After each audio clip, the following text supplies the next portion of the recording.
Did you know that parents rank financial literacy as the #1 most difficult life skill to teach? Meet Greenlight, the debit card and money app for families. With Greenlight, you can send money to kids quickly, set up chores, automate allowance, and keep an eye on your kids' spending with real-time notifications. Kids learn to earn, save, and spend wisely, and parents can rest easy knowing their kids are learning about money with guardrails in place. Try Greenlight risk-free today at greenlight.com/Spotify. You found your person. Now let the Knot help you with everything else. The Knot connects you to the wedding inspo, vendors, venues, and planning tools you need to make your day totally you. Having helped plan 25 million weddings, we've got your back when it comes to every little detail like RSVPs, budgets, and more. Because your wedding comes to life with the connections that matter the most. Get started at theknot.com/audio. The Knot. Let's plan your wedding together. All episodes of A Trial by Podcast are for informational and entertainment purposes only. Much to their parents' dismay, neither host is a lawyer, journalist, or investigator. Just two people with microphones and Wi-Fi. All actions discussed are alleged, and all parties are innocent until proven guilty in a court of law. For the full legal mumbo-jumbo, check the show notes. I'm Kelsey. And I'm Emily. I'm Jillian. And I'm Izzy. And we have a very exciting episode for you guys today. Cue the music.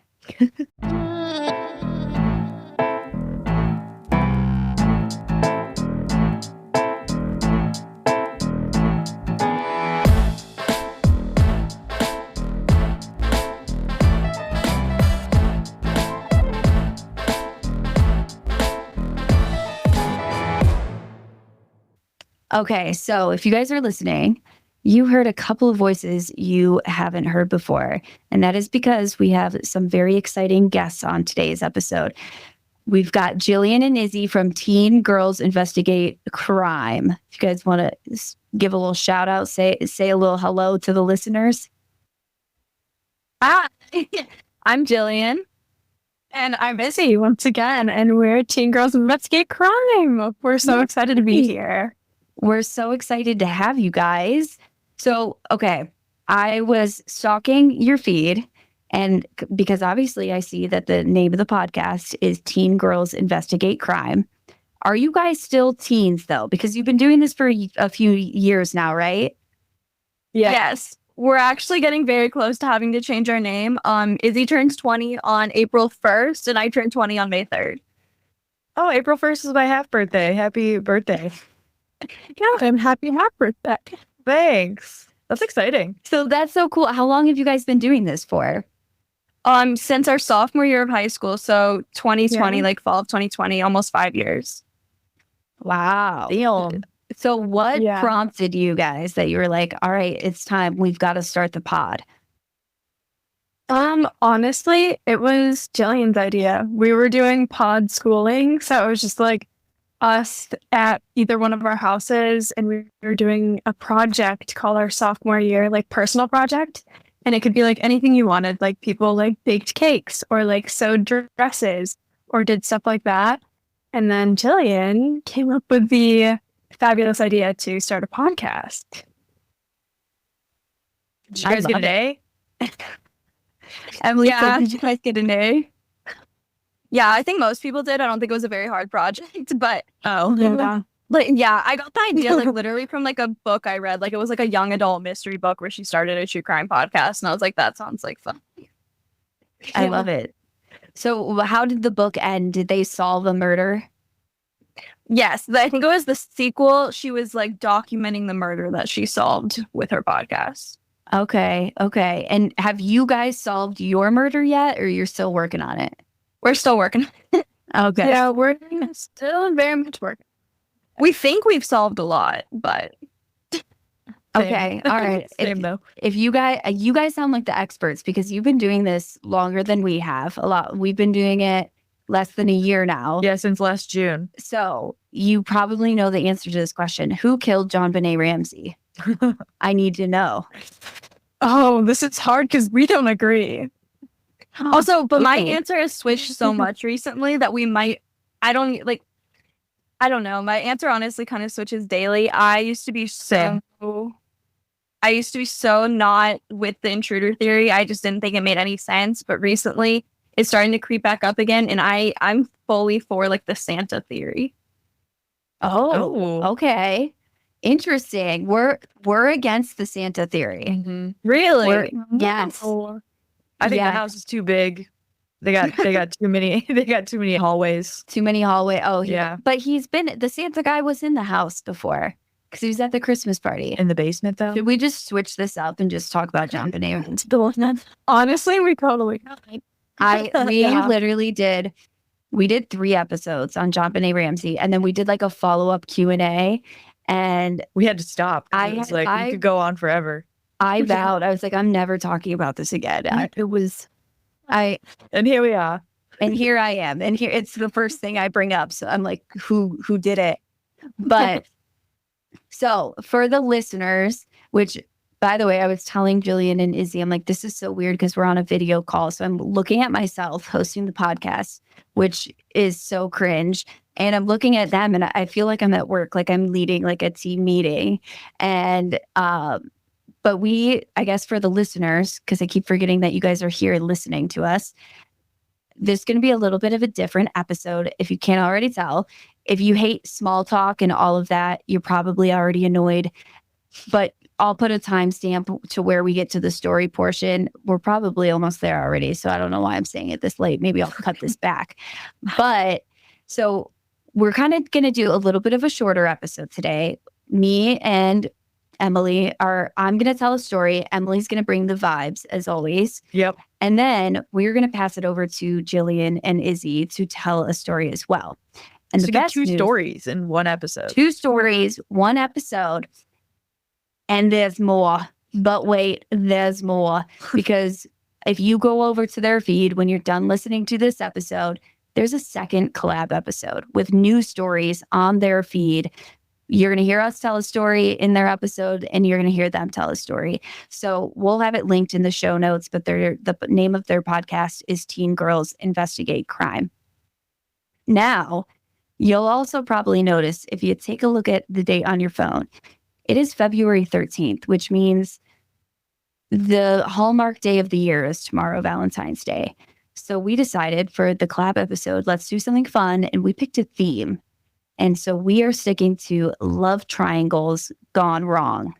Ooh. Emily's hearing this all for the first time. Yeah, I have no idea. I'm just, really? As always. I'm just like, love triangles. Always. I wish you guys could see her right now.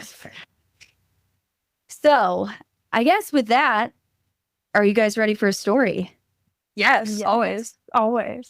Same. Okay, sweet. If I'm for ready. some reason you start to have trouble hearing me, just interrupt me mid-sentence, okay? Yeah. So to start our first story off today, I wanted to ask you guys, have you ever seen the Jerry Springer show? I have not. I haven't either. Do you know what it is? Jerry. Yes. I have no idea. You have no idea?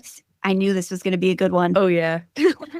So the Jerry Springer show, there's actually a new Netflix documentary on it that just came out. It's called Jerry Springer Fights Camera Action, because basically what it was like in the 90s and early 2000s, it was this daytime talk show, but it got really famous because they would just bring on people who were a little cuckoo nutso, sometimes normal people in weird situations.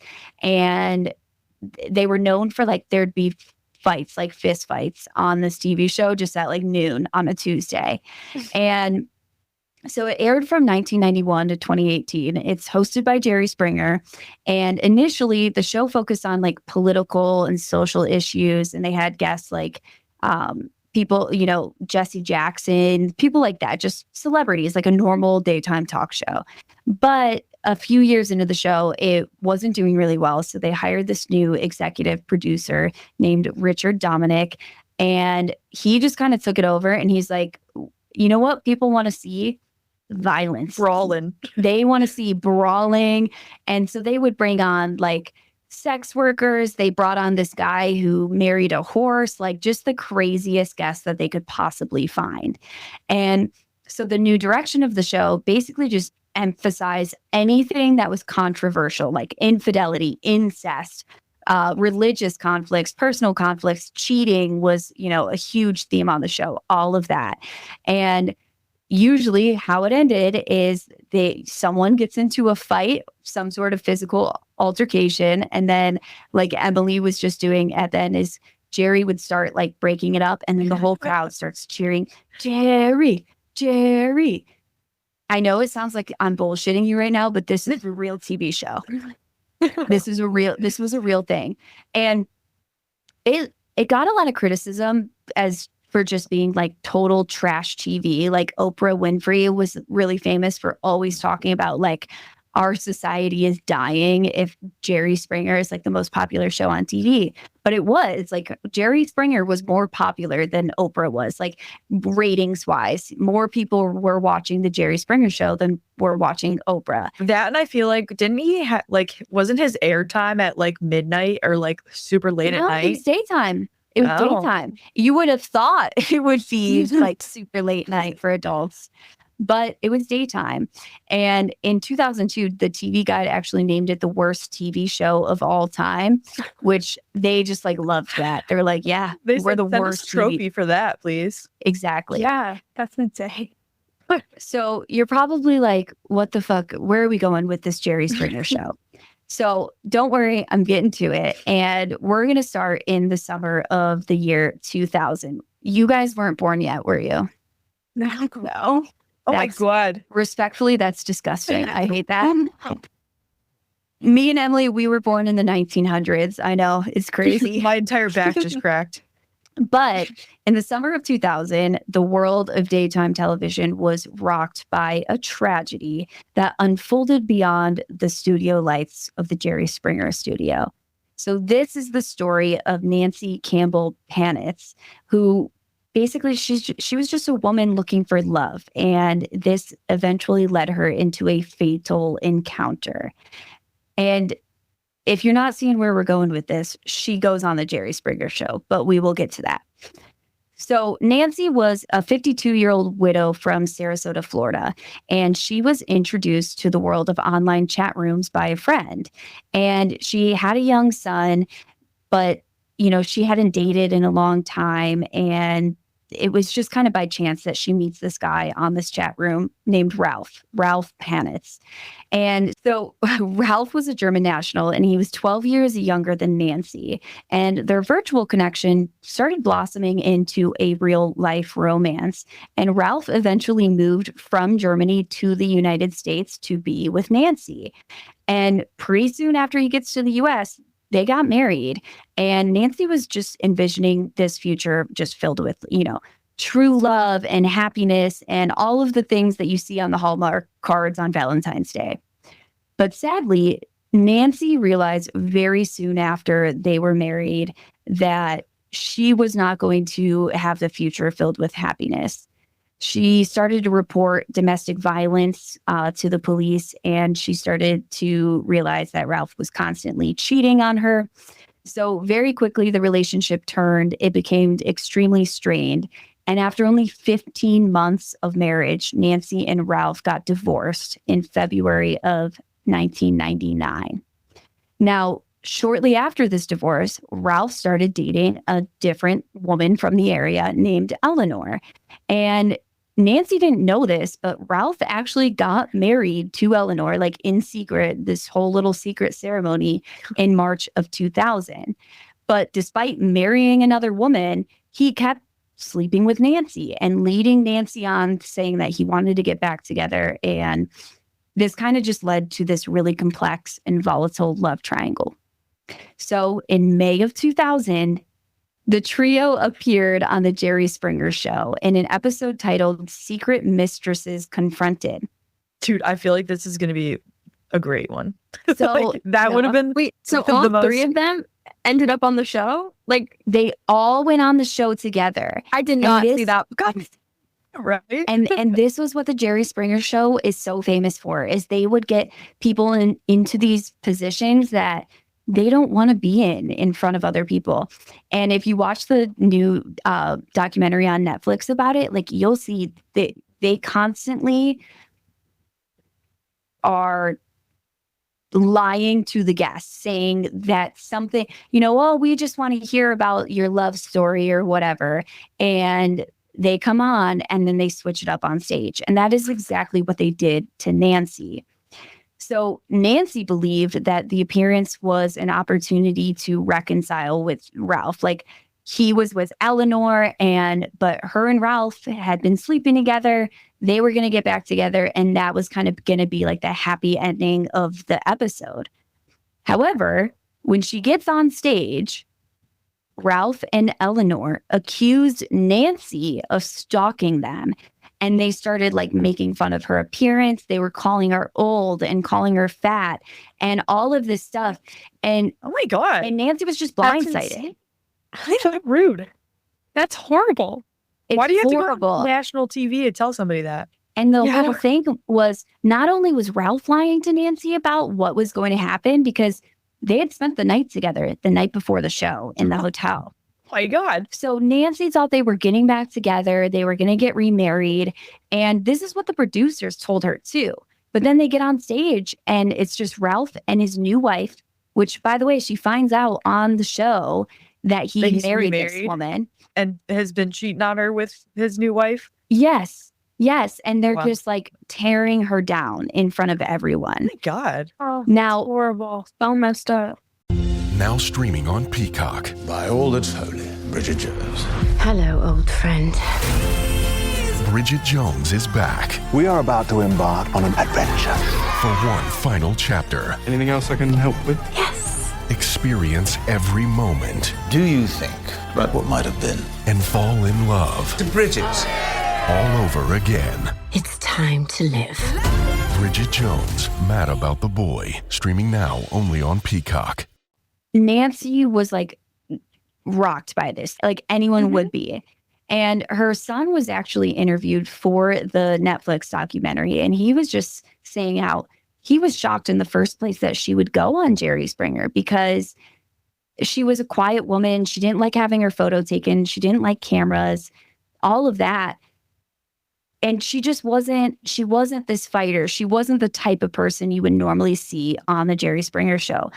But to her son, he just kind of thinks she just loved Ralph that much that she would do anything to be with him. And this is what he did to her. That's so sad. Fuck Ralph. Fuck Ralph. Yeah. And whose idea was it for them to go into the show, if you know? I don't know. But I don't think Eleanor. My guess is Eleanor. Yeah. I don't know if it was Ralph or Eleanor, but I do not think it was Nancy's. Just based off what her son said, it doesn't sound like it was Nancy's idea. It was something that it was asked of her and she agreed to do it. I don't even think she knew that Eleanor was going to be there, but I'm not 100% sure on that. But either way, she is publicly humiliated in front of millions of people on TV. But despite all this, after the show, Ralph ended up moving back in with Nancy, like shortly after the show is taped. And girls, let this be a life lesson for you. Don't take back a loser like Ralph ever, okay? No. So they moved back in. I'm not sure how long that remained happy for, but it wasn't for long. It started to be tumultuous again, and Nancy ended up filing a restraining order against Ralph, citing domestic violence and threats to her life. Let's go, Nancy. Let's go, Nancy. Yeah. Sadly, though, on July 24th, 2000, during a court hearing, Nancy told the judge that Ralph had threatened to kill her. Okay? Uh-oh. This is on record. And law enforcement supported her claims, saying that, like, yes, we have responded to some of these domestic violence incidents, and they said that he posed a danger to society. This was a violent guy. It was a dangerous guy. And now this was on court record. However, tragically, only hours after this hearing, which, by the way, fell on the same day that their Jerry Springer episode aired, Nancy was found dead in her home. That escalated so quick. After the court hearing, Ralph had gone to the bar to drink about it. And Ralph was a big drinker. And at the bar, they were playing the Jerry Springer episode. Oh my God. That he was on. I don't know for sure if this was the first day it was ever played on TV, but I don't think that there were many reruns of Jerry Springer running. So I think it was the first day. And there's something about this episode and combined with like the emotions of the court hearing that just set Ralph off. Yeah, what are the odds that he's in the same bar it's playing on TV? I guess that tells you what type of person he is if you go to a bar and they're playing Jerry Springer. Yeah, and that's not the bar you want to. Those people in that bar are sad drinking, not happy drinking. Yeah, they're not there for the vibes or good times. Yeah, not at all. Now, Nancy, like I said, she's found dead in her home, and investigators discovered 18 footprints matching Ralph's shoes and his DNA under her fingernails. So this did eventually lead to his arrest and conviction for Nancy's murder. Now, Ralph was found guilty of second-degree murder, and he was sentenced to life in prison without the possibility of parole. During the sentencing, the judge criticized the Jerry Springer show for its role in the events, and basically he says, quote, "Our rating's more important than the dignity of human life. Shame on you," end quote. This is something they discuss a lot. Yeah, literally. Right? It's a rhetorical question because we all know what the answer to that is. And at least that's what I would have thought. But when you watch the Netflix documentary about the Jerry Springer show, they're like, well, that murder had nothing to do with us. You know, I'm like, absolutely nothing. They reunited at the hotel right before the show, and then you lied to her, and then you humiliated her, and then and they basically, the producers of the show just take this whole position that, oh, this would have happened anyway, and nothing to do with them going on the show. I think not, sir. But I think we don't know, but this didn't help the situation. Yeah, that's what I was thinking. Yeah. No, like I feel like it definitely added like gas to the fire. Like there was definitely some added tension there. And then the fact that he was watching it in the bar, like the night that he decided to end her life. That's what's crazy. Yes. What you just said was perfect. It was adding gas to this fire. So yeah, maybe the fire was big enough in the first place that this was going to happen, but maybe it wasn't. And maybe this was what made it big enough, like that it built up that hatred that he had. Mm-hmm. And it's so sad watching this documentary because you see her son talking about it. And he's like, my mom was just a normal person. And he doesn't even really fully understand like how this all happened to her.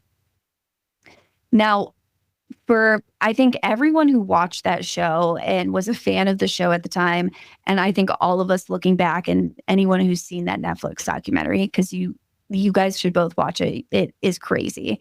But I think that Nancy's murder just serves as a stark reminder of the potential real world consequences of sensationalizing things in the media, whether it's a reality show, a podcast, a TikTok. There are, real human emotions behind all of these things.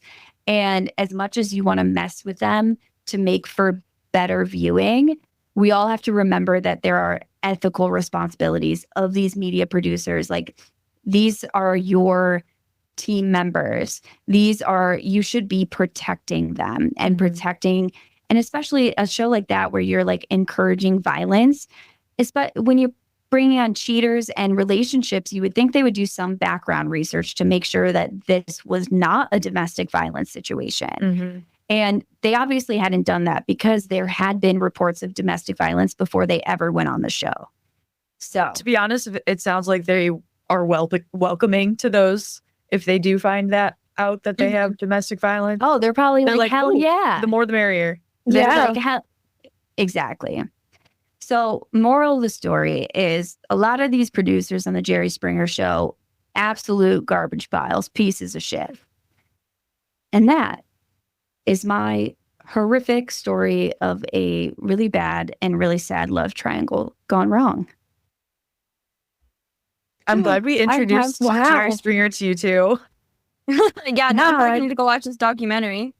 You I have haven't to seen- watch it. Yeah, I haven't seen it yet either, so I'm gonna go home right after this and watch it. I turned it on immediately as soon as I saw it on. Like it was like number one on Netflix. I'm like, oh hell yeah. Oh, maybe I did see like an ad for it and it wasn't out yet, so I was like, oh, that's gonna be good. I It's didn't know not long. It's like 2 40-minute episodes or something, but it's really interesting because like I remember Jerry Springer Mhm. and like I remember seeing it on TV. I never watched it or anything though. Like I it was just a thing, but we always knew about it, but I never I didn't know all of that about it. Like, Yeah, I didn't know it was that dark. Yeah. Do you guys know? Have you guys ever heard of Maury?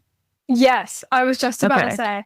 Because the only time that I've ever seen Jerry Springer or like Maury content was like in those like compilations of like the craziest things that have been on the show and like that have happened on like TikTok or YouTube or like playing in a nail salon. That's so random, but I feel like those are the places that I've nail seen it. salon is yes, you nailed it. Those they literally what channel do they turn on? Because all of them have the I have same no going. idea. Like it's just They do. recaps and like the weirdest weather channels. I just I haven't gotten my nails done in a long time, but I'm telling you, like I would kill to just be watching Maury reruns. Like sitting at the nail salon. That's so funny. Yeah. Because Maury was more like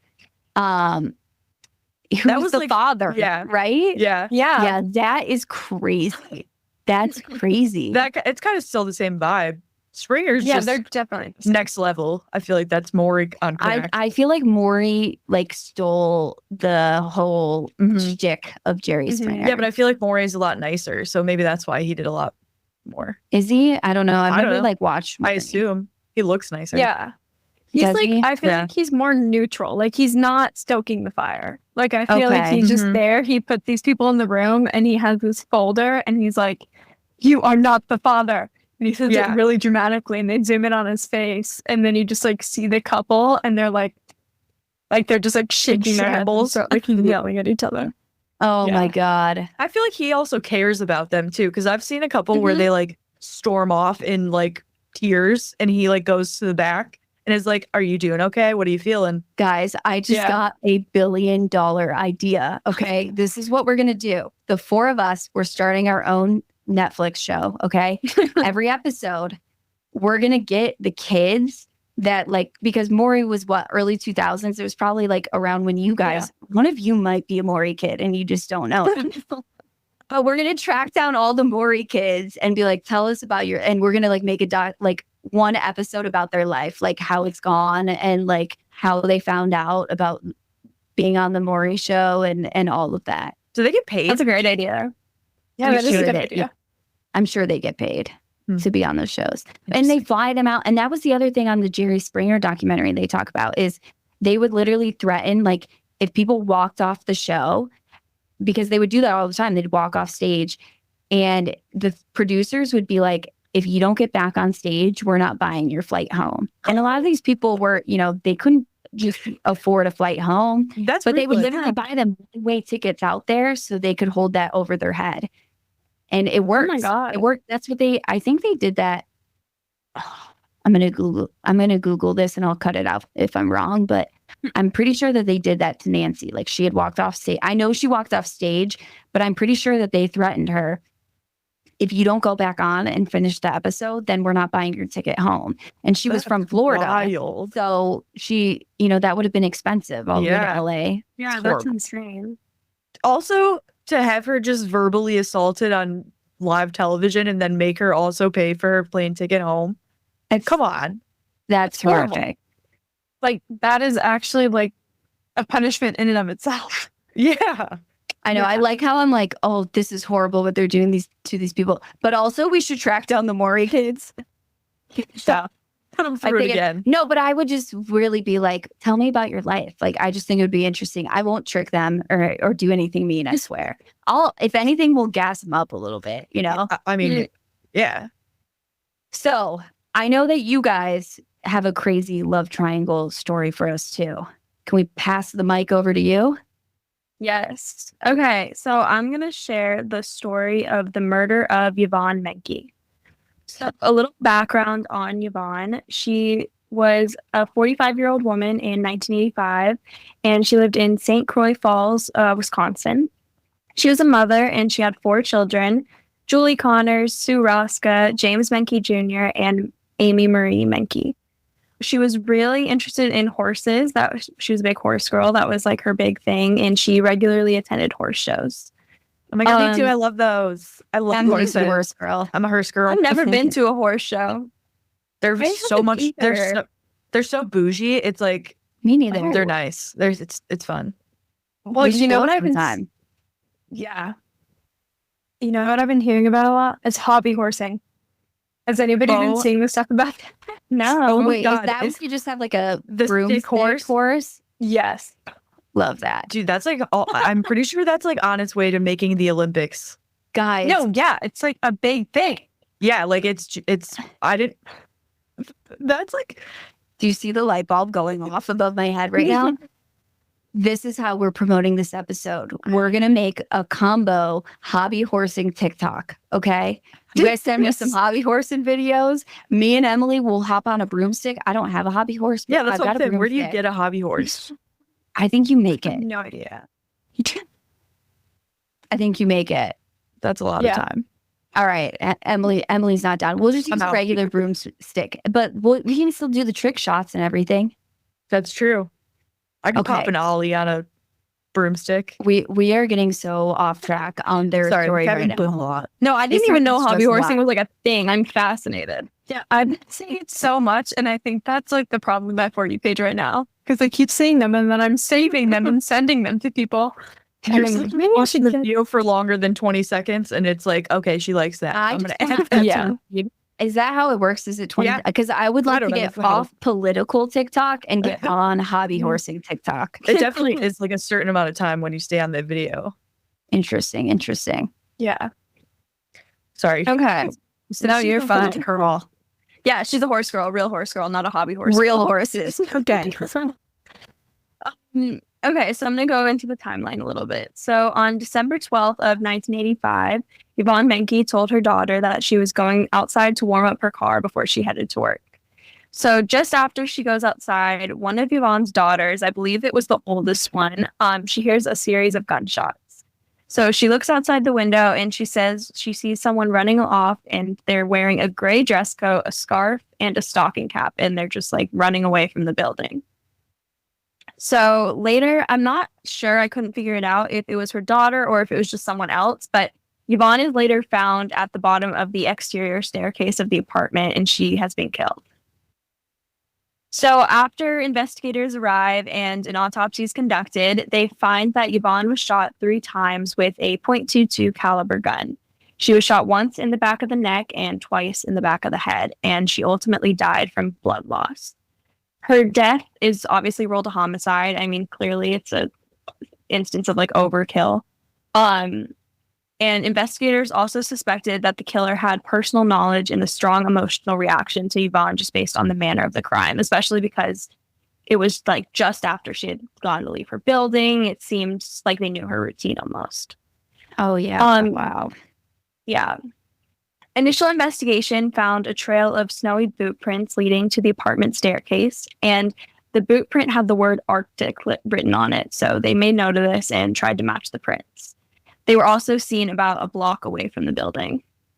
They also find this mysterious note in Yvonne's purse, but I was not able to figure out what was on the note, and it seems rather important that there's a weird note in her purse. They disclosed what was in the note, so that's not very helpful. Why would they even mention it? They're like, oh, by the way, she had this like really crazy note in her purse, but we're not going to tell you guys what was on it. They're taunting us. Obviously. Yeah. I wonder if it's like they think someone might come forward, and if they know what the note says, maybe they had something to do with it. Yeah. I don't know. I don't know. It was such an odd like little sidetrack. So investigators start talking to everyone that Yvonne knows, particularly her kids, and they learn that the family had been receiving calls from an unknown woman asking what time Yvonne typically left to go to work, which obviously that's a huge red flag considering she was killed on her way to work. So during the initial investigation, police also discovered that Yvonne may have been involved in a love triangle. Apparently, Yvonne had met a man named Jack Owen through the horse show scene, and the two had been spending a lot of time together. But Jack was also dating a woman named Mary Josephine Bailey at the same time. When investigators go to speak to Jack, he said that he was dating Mary and he had not spoken to her, though, in about a month, which is very confusing. They basically... I'd be like, are we still dating? Or... Yeah, I'm confused. They basically say, like, they go to talk to him, obviously, because of his connection to Yvonne. And he confirms that he is dating Mary, but he's like, yeah, the last time we spoke was about a month ago at a party. Huh. So are they dating? I don't know. Yeah, I mean, I would assume if I was so-called dating somebody and then they didn't talk to me for a month, I'd be like, okay, I'm gonna take that as their Irish goodbye out of my relationship. Yeah, pretty much. Yeah, I feel like someone's being ghosted here, but I don't know which one it is. I know, I can't tell because you'd think if he was ghosting her, he wouldn't, like, you know, claim to police he was dating her. Yeah. Like if that's how we're doing confused. it, I'm dating a lot of people right now. Yeah, he seems confused. I'm sure Mary's confused. I'm sure Yvonne was confused. Like, I don't know what's happening here. But they're basically involved in this love triangle because I think Jack just doesn't know how to speak clearly or something. So upon learning about this alleged love triangle, police go to talk to Mary to figure out if she knows anything. So they ask if she's ever even spoken to Yvonne, and Mary said that she hadn't, but she like knew who she was. She later says, like about a month later, they talked to her again, and she says that she actually did call Yvonne once, and they discussed their relationships with Jack. So she switches up from being like, we've never spoken, to we actually talked on the phone to figure out that we were dating the same guy. Yeah, I don't like that. Yeah. If that happened and they didn't become best friends, that's what I would think. It went badly. Yeah. I know. It's way better on TV shows when the girls figure out they're dating the same guy and then they're like, we're going to be best friends now. Yeah, they're like, let's trauma bond. Yes, exactly. So she later confesses that she did speak to her one time, but then they go to look at the phone records. And the phone records actually say that she's called Yvonne's home several times leading up to the murder. Uh-oh. Yeah. Oh, no. So all of these like lies about when she's spoken to Yvonne and how she knows her start to make police very suspicious, and they kind of continue investigating. And they do find out that Mary owned the same type of gun that was used to kill Yvonne. But despite this connection and, you know, the reasonable suspicion because she was so sketchy, police were unable to charge Mary for the crime just because there wasn't like solid evidence. It was really all circumstantial. So the case just goes cold until 2009, which is a long time. That's about a 24-year gap, I think, if I did the math right. Oh, I love it. I love it when Karma's like, oh, bitch, you thought you got away with it. Yeah. Surprise. I mean, I wish Karma would have just got her right away. That would have been better. But you know what I mean. In 2009, investigators start to reanalyze some of Mary's boots and clothing for any signs of blood, but they weren't able to find any. So the case starts to go cold again. Then, in 2021, Polk County Police began investigating this case for a third time. They start by re-interviewing witnesses from 1985 just to get more information about this like love triangle because they think that this is like their biggest lead. One person they interviewed was a friend of Mary's who confessed that about a year after the murder, a man who had been dating Mary, I guess another guy, told her that she had asked him to burn clothes for her. This was not, you know, seems like a lot of people know about this burning of clothes thing and no one said anything until 2021, which seems to be a real big problem. So this is the second guy. So we've got like a love square going on at this point. Yeah, there's four different. That's wild. Like after she stops dating Jack, she starts dating someone else who then she asks, can you burn some clothes for me? Oh, God. It's like, if you're dating someone and they ask you to burn clothes for them, I feel like you would break up with that. Wait, it's weird? Is that weird? My boyfriend asked me that last night. Did he actually? No. I was like, I would ask why, and if they don't give you a reason, like, oh, they were my ex's clothes, and I just really fucking. No, why are you burn? Just throw them away. Why would you burn? Yeah, why? Yeah, why are we burning them? It's like awfully unnecessary. Yeah, that sounds even romantic. If it's like some weird, like ritualistic thing, and they didn't commit a crime. It's like a bigger red flag. You need a therapist. Yeah. Okay. You need help. To somebody. Oh God. So obviously, police are like, what the fuck? So they go to track this guy down, and he denies like remembering that this happened, which is kind of crazy because I feel how like this, convenient. like Yeah, exactly. like anyway. So he He's denies burning this. a lot of big. clothes for a lot of girls. So Yeah. this is part of my normal like dating routine. I take them out to dinner, I get them flowers, and I burn some clothes for them. So they go talk to Mary too, and they're like, "Did you ask this guy to burn clothes for you?" And she's like, "No." But then this other major breakthrough comes in, and they realize that Mary had a pair of boots that matched the boot prints that were left at the crime scene. Oh, So- Mary. Yeah, they start asking her. They're like, "Can you figure this out? Like, why are your boots here?" And she can't. Yeah. She can't explain this one away. So the burning of clothes thing kind of gets dismissed, but the boot prints are what finally get her. So investigators ultimately conclude that they do have enough evidence with these boot prints to charge Mary Josephine Bailey with the first-degree murder of Yvonne Menke. And when she was told that she was being charged, she showed absolutely no emotion. And while she hasn't admitted to the crime ever, she has not denied it or shown any sort of remorse. So on June 5th of 2024, just last year, 81-year-old Mary Josephine Bailey was finally convicted of this horrible crime. What? Oh my God. Yeah. Wait, and she was like 60 something when she did this? I think she was in her late 40s. Oh my God. That Yeah. is crazy. Dude, She's not a girl's girl. No. No, not at all.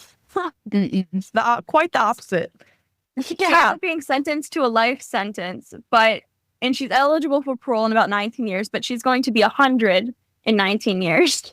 So she will be spending no retirement home for her, just prison. Wow. Wow. Yeah. First of all, we didn't even realize we had two themes going on here. A, love triangles. B, catching people with the boot prints. I know. What's that? Hand Mary. Like the boot print thing. Yeah. That's so funny. I'm glad that Yvonne got justice eventually. It is sad that it took so long, but I'm glad that like karma didn't forget. She was like, I'm coming back for Mary. I'm gonna Yeah. get And that took a long time, but she got there. Mm-hmm. Yeah. Wow. Yeah, that's wild. I'm so excited. This is so much fun to do it with four people. Usually This is so Emily's much fun. staring at me like, are you done talking yet? I do not. You're lying. So I know that we have 2 more stories to record. So anyone who's listening at home, go on over to the Teen Girls Investigate Crime page. I'm going to link it in our show notes. We got 2 more stories for you. They're available right now wherever you listen. And I guess before we go, I want to talk. Let's tell them a little bit about your pod, because you guys do monthly episodes, right? So you release an episode every month. Is there like a specific date or like day of the week? So we did have to switch to monthly when we started going to college. We used to do weekly episodes and then bi-weekly. So we have a lot in our catalog, but now we do upload new episodes every month. We usually do Thursday episodes. That is our like day. And then usually we just pick a day in the middle of the month. So February 13th will be our day this month, but next month it'll probably be somewhere around in the middle of March. Awesome. Okay, so you guys are going to school. Do you go to the same school? No, that's Where do you guys go? What are your majors? I want to hear it all. Yeah, I was like, is that too much tea that we gotta? No, I want to we're know. like besties now. I need to know everything. Yeah. So I actually go to the University of Vermont. Okay. I'm in the library now as we speak. In a study room, obviously not talking in a library, but yeah. I'm a food systems major and a plant biology minor. So I'm studying like Ooh, sustainable interesting. ag. Very cool. So Yeah, I interesting. actually, my major was environmental and sustainability studies, and my focus was all food and agriculture. I went to school in Greeley, Colorado, which is like farm country, and yeah, Smelly. sustainable agriculture. That was my jam, and now I talk about true crime. What about you, Jillian?